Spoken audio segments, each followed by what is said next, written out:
Hello everyone, and welcome to another installment of The Man About Town. I'm John W., your host for this evening. Well, it's been 3 episodes now, and it's already seeming like a roller coaster ride to me. So tonight's feature will be about a real roller coaster, one that almost bit the dust, the Giant Dipper at Belmont Park.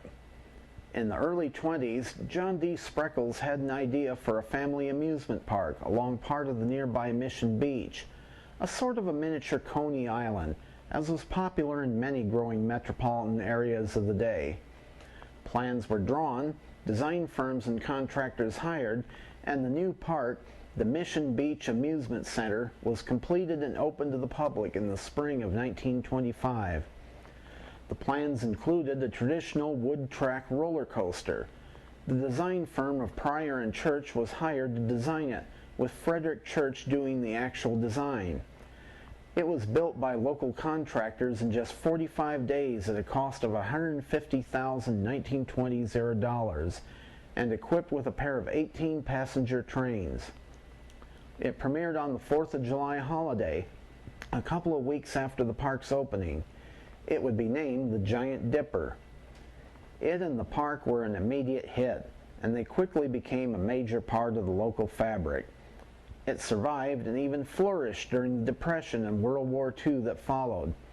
It continued to flourish throughout the 50s with the post-war baby boom. After a suspicious fire in 1957, the park was renamed Belmont Park. But times and the entertainment landscape were changing. A new kind of amusement park called the theme park burst upon the scene with the debut of Disneyland in 1955. In addition, a totally new form of entertainment called television brought captivating entertainment into the home at just the click of a switch. All of a sudden, the once exciting Coney Island-style parks now seemed old and tired. Attendance to Belmont and the other parks of its kind began to fade. A pattern began of falling attendance leading to insufficient funds for maintenance, leading to more falling attendance. The park was bought out in 1969 by William Evans, who began bringing in new rides to replace those that had deteriorated. He did well, and the park began to recover.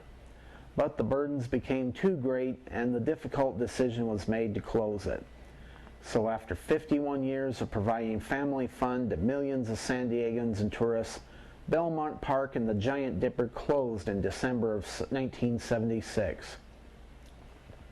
Most of the park was acquired for development, but the Giant Dipper itself remained the property of Mr. Evans, who entertained ideas of reopening it someday. But the park grounds became a magnet for transients, drug users, and any number of other nefarious miscreants. The inevitable fires broke out and pieces rained down from the coaster at an ever-increasing rate. Local businesses and concerned parents called for a solution to the growing scourge.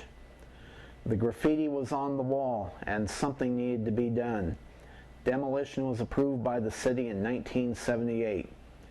But the Dipper had its fans, and they were not about to let it die without a challenge.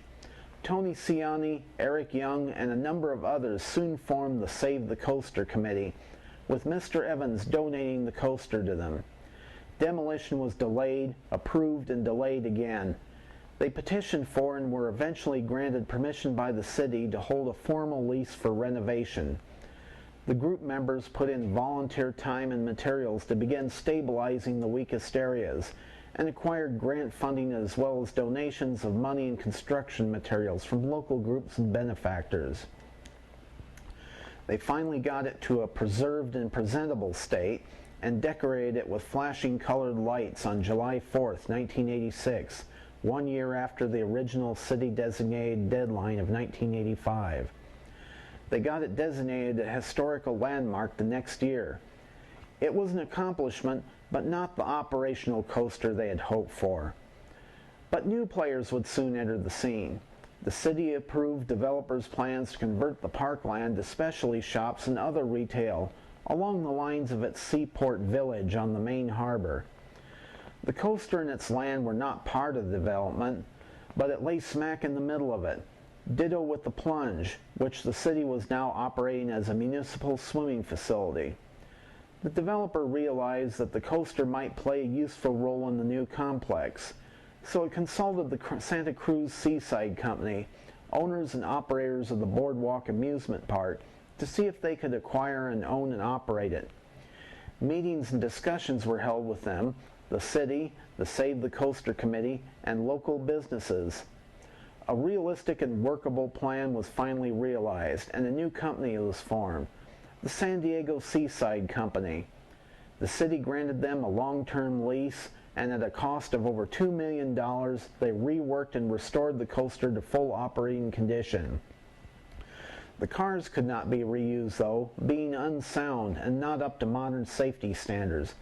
So a traditional looking but all new 6-car 24-rider train with modern safety features was built for it. The fully restored Dipper was finally reopened to enthusiastic crowds on August 11, 1990. It proved to be so popular that a second train was added a few months later. And the Seaside Company didn't stop there. With bits of adjacent land, new rides were brought in, and a new miniature version of Belmont Park was reborn.